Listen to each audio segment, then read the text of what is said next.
I put the key in the door and the apartment was dark. That was normal. She worked on Tuesdays. I hung my coat, kicked off my shoes, and stood there for a second listening to the silence. It wasn't an empty silence. I could hear the faint hum of the radiator from the bedroom, the soft, rhythmic click of the drawer under the nightstand opening and closing. I didn't call out. I just walked to the kitchen, poured the leftover soup into a pot, and set the flame low. The sound stopped. A few minutes later she came out, wearing my old gray hoodie, the one with the frayed cuffs. "Hey," she said. "Hey, soup's almost ready." She sat at the small table by the window. I ladled the soup into two and put hers down first. She wrapped her hands around it but didn't eat. Just stared at the surface, watching the steam curl up and vanish. I sat down across from her. "Long day?" "Not really. Just tired." We used to talk about our days. Not in detail, we'd trade stories. Someone did something stupid on the train. A customer brought his parrot to the shop. Now she gave me 2 words and I nodded, and that was the conversation. I ate. She moved the spoon around the bowl, pushing a carrot slice in circles. "You should eat it," I said. "I will." She didn't. I cleared the dishes. She stayed at the table, still wrapped in the hoodie, looking at the window even though it was dark, and there was nothing to see except our reflection. I dried my hands and stood in the kitchen doorway. Watch something. I might just read in bed." "Okay." I went to the living room. I sat on the couch and stared at the blank TV. I could hear her moving around the bedroom, the soft pad of on the floor, the creak of her side of the bed as she sat down. Then the rustle of pages. I don't remember when we started filling our evenings like this. Parallel activities. Not together, just same space. It wasn't a fight. There was nothing to forgive, nothing to resolve. If there was a reason, I could try to fix it. But there was just distance, a few inches of air between us that had slowly over months, maybe longer. Until now it was a room, then 2 rooms. I remembered last spring. We were walking home from the farmer's market. She was carrying a bunch of tulips, and the paper wrapping started to tear. I took them from her and held them awkwardly, stems point every direction, and she laughed. She actually stopped in the middle of the sidewalk and laughed. And then she took my free hand, and held it the rest of the way home. I couldn't remember the last time she held my hand. I went to bed around 11. She was on her side, reading, the small lamp on. I climbed in on my side. The mattress barely moved. I lay on my back and looked at the ceiling. She turned a page. "The book good?" I asked. "It's fine." A few minutes later, she closed it and set it on the nightstand. She reached over and switched off the lamp. The room went dark. I waited. Sometimes, after the light went out, she would shift closer. Her hand would find mine under the covers, or she'd rest her head on my shoulder. Not always, but sometimes. Tonight, she turned away. I felt the mattress shift as she settled on her side, facing the wall. Her breathing was slow and steady, but I knew she wasn't asleep. It was too even, too controlled. I lay there, not moving, not touching her back. My hand was on my own pillow, an inch from hers. I could feel the warmth of her body a few inches away. I didn't close the distance. I thought about saying something. I thought about asking if she was okay, if we were okay. But the words felt too big, too heavy. They'd break the quiet, and I wasn't sure what would come out if I opened that door. So, said nothing. I stared at the dark ceiling and listened to her breathe. Eventually, her breathing changed, softened into sleep. I was still awake. I was still on my back, eyes open. The next morning, I woke up and she was already gone. Her coffee mug was in the sink, rinsed but not washed. The hoodie was draped over the back of her chair. I poured myself coffee, sat at the table, and looked at the empty chair across from me. I thought about calling her. Just say hi, or to ask what she wanted for dinner. I picked up my phone twice. Both times I put it down without unlocking it. That evening, I came home and she was already there. The TV was on, some nature documentary.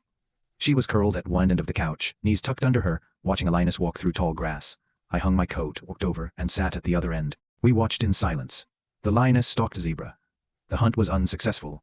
The zebra ran. The lioness lay down in the shade. "Rough day," I said. She glanced at me.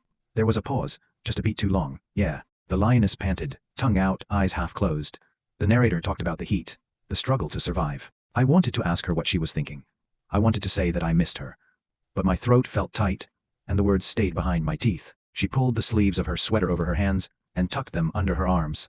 She didn't look at me. Her eyes were on the screen, but I don't think she was watching. The lioness got up, and slowly out of frame. The scene changed to a watering hole. Neither of us moved to turn it off. Neither of us spoke. The silence between us was heavier than any argument we'd ever had. The documentary ended.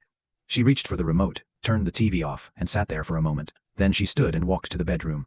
The door didn't close all the way. I stayed on the couch. Later, I brushed my teeth and came to bed. She was on her eyes closed. The lamp was off. I ate carefully, trying not to disturb her. But she wasn't asleep. Her breathing changed when I pulled the covers up. "Good night," I whispered. "Night." Her voice was soft, but flat. Like she was saying it to the wall. Saturday morning, I woke first. I made coffee, scrambled eggs, toasted bread. I set 2 plates on the table. She came out, hair messy, still in her pajamas. She sat down without a word. I made eggs, I said. I see that. She picked at them with her fork. I watched her push a piece of egg to the edge of the plate, then back. Not hungry? I asked. Just not that hungry. I took a bite of my toast.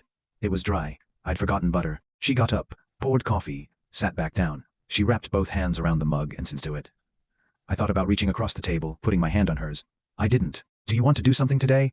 I said. Go for a walk maybe. It's nice out. She looked at the window. The sun was coming through, making dust motes visible in the air. I have some work to catch up on, she said. On a Saturday? It's not a 9 to 5 thing. Her tone was even, not sharp, just matter of fact. I nodded. Okay. She finished her coffee, rinsed the mug, and went back to the bedroom with her laptop. I stayed at the table. I heard the soft clicking of the keyboard, then silence. Then clicking again. I cleared the dishes. I washed her mug, dried it, put it in the cupboard. Then I sat on the couch and scrolled through my phone without seeing anything. Around noon, I heard her voice. She was on the phone, low, almost a murmur. I could make out words, just the rhythm. Then she laughed. It was a real laugh, short but genuine. I hadn't heard that sound in weeks. I didn't move. I stared at the TV, black and silent. The laugh echoed in my chest. She came out a few minutes later, phone in hand. That was Claire, she said. She wants to get dinner next week. That's nice. Yeah. She stood by the kitchen island, looking at her phone scrolling. I wanted to ask if she laughed like that with me anymore. I didn't. I might go out for a bit, I said. Just to get some air. She nodded without, yeah. Okay. I walked to the park. It was colder than I thought. I sat on a bench and watched Id try to fly a kite, but there wasn't enough wind. The kite wobbled and fell. The kid picked it up and ran, trying again. His dad stood nearby, hands in pockets, calling out encouragement. I thought about the first year we were together. We used to walk through this park every Sunday. She would stop to look at the flower beds, point out the ones she liked. I didn't know flowers, but I learned. Hydrangeas were her favorite. I remembered her face when I potted one home, just because. She'd hugged me so hard I almost dropped it. I stayed on the bench until my fingers were numb. When I got back, the apartment smelled like lemon and cleaning spray.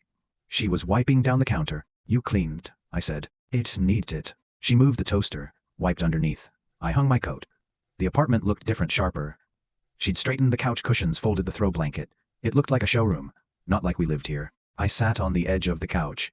She finished the counter and rinsed the cloth. I saw hydrangeas at the store, I said. Thought about getting some. She paused, hands in the sink. It's not the season for hydrangeas. They were in the floral section. She turned off the water, dried her hands. Probably imported. They won't last. I know. I just thought. You don't have to buy me flowers. Her voice was quiet, tired. It's okay. I didn't say anything. She walked past me to the bedroom and closed the door. That night, we ordered pizza. We ate at the table, the cardboard box between us.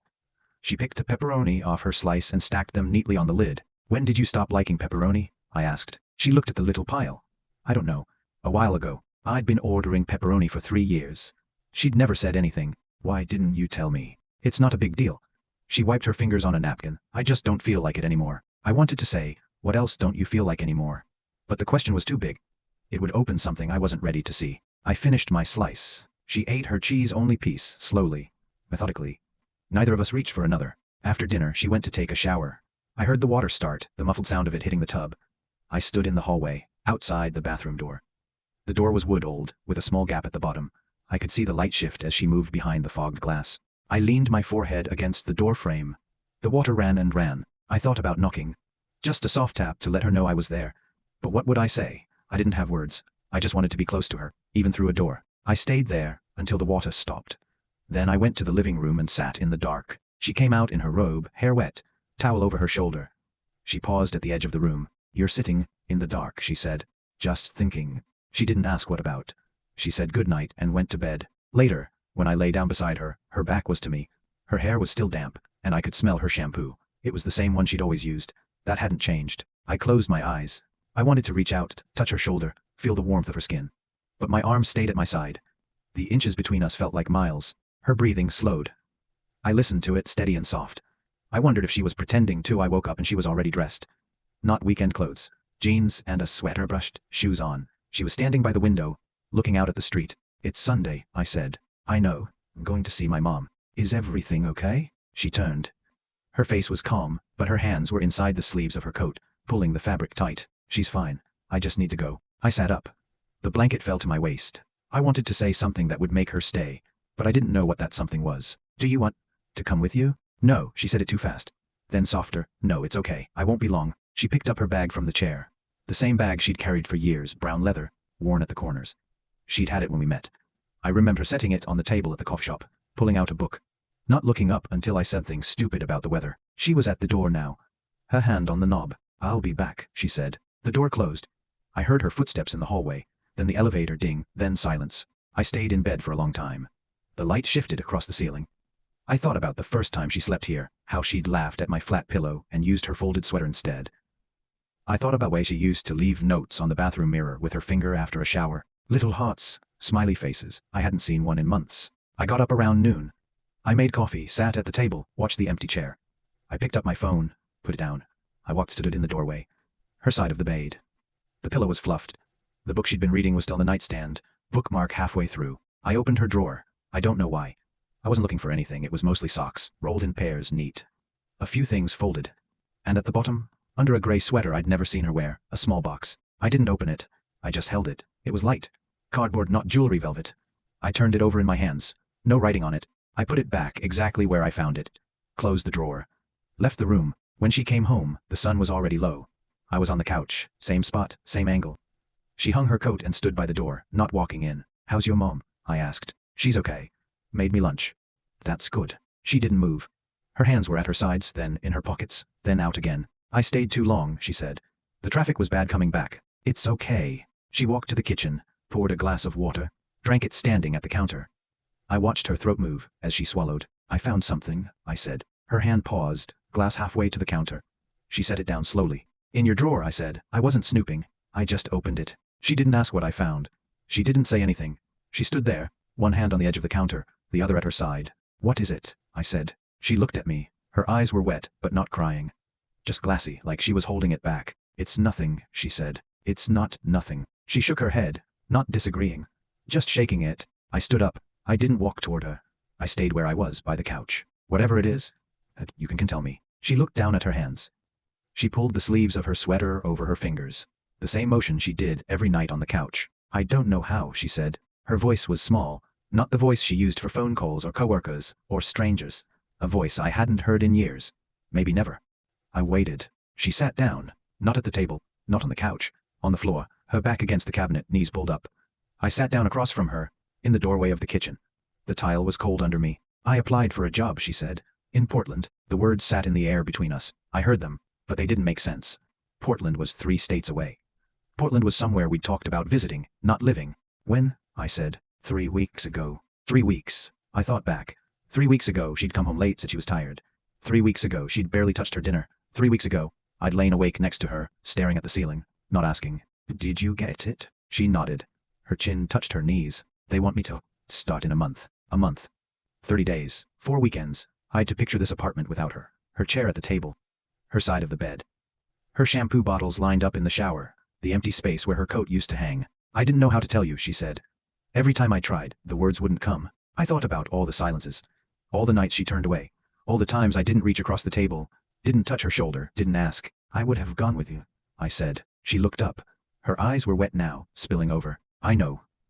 That's why I didn't tell you. She wiped her face with her sleeve. The gray wool darkened. I need to go by myself, she said.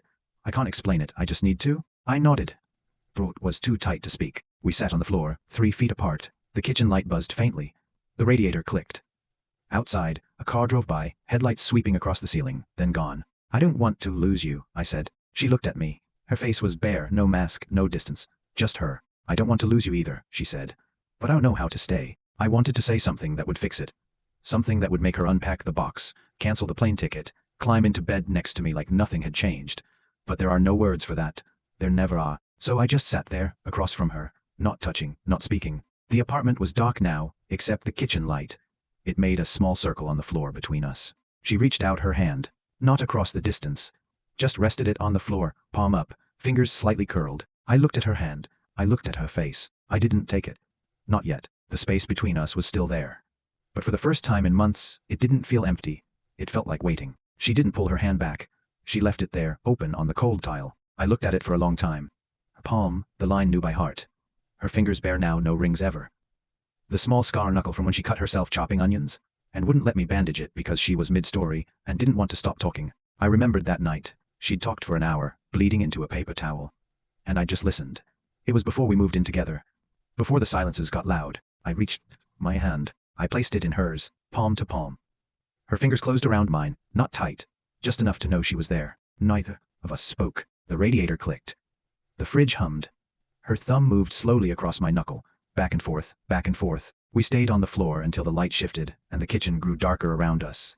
At some point, she leaned her head back against the cabinet and closed her eyes. I watched her face in the dim glow. She looked tired. She looked like herself. I didn't ask what happened next. I didn't ask about Portland, or the job box in her drawer. I didn't ask if she still loved me because I knew she did. That wasn't the problem. The problem was that love isn't always enough. Sometimes it's just the thing that makes everything harder. But her hand was still in mine. And for now, that was enough. Later, much later, she shifted. She opened her eyes and looked at me, really looked, like she was seeing me for the first time in weeks. "I'm scared," she said. "I know. I don't want to you." I squeezed her hand. "I know." She didn't say she was sorry. I didn't say it was okay. Because it wasn't okay, and sorry wouldn't fix it. But we were still holding on, still trying. That's all love is, in the end. Not grand gestures or perfect words. Just two people, sitting on a cold kitchen floor, refusing to let go. The clock on the microwave blinked 11:47. She shifted closer. Her shoulder touched mine. She rested her head against my arm, her hair soft on my skin. I could smell her shampoo again. I thought about all the nights I'd lain awake, feeling the distance grow. I thought about all the words I hadn't said. I thought about Portland, 3 states away, and the life she was building without me. But right now, in this moment, she was here. Her weight against my arm. Her breath slow and steady. Her hand still holding mine. I closed my eyes. The radiator clicked again, the sound settling into the walls. Outside, the wind picked up, rattling the window frame. Winter coming. But here on the floor, it was warm. I didn't know what tomorrow would bring. I didn't know if she would still be here in a month, or if this was just a longer goodbye. But I knew, let go yet. And neither had I.